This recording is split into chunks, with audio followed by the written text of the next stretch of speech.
And this is actually a fantasy match, but I see like in a lot of boxing groups, and I hear boxing fans argue this all the time. Joe Frazier versus Mike Tyson, two guys with similar styles. How do you think that would have played out? Well, technically, Mike Tyson was a better fighter than Joe Frazier. Now, Joe Frazier had that vicious left hook. He had the biggest heart in boxing. He had the determination to win.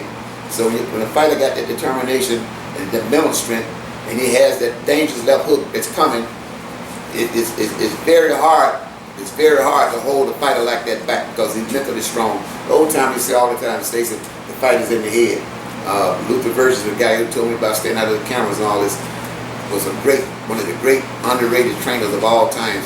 He trained Emmanuel Stewart. He was trained himself by Eddie Futch.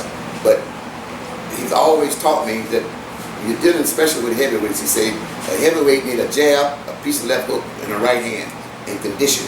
If you got those three things, those 3 or 4 things, the next thing you got to work on is the mind. If you work on the mind, you can win.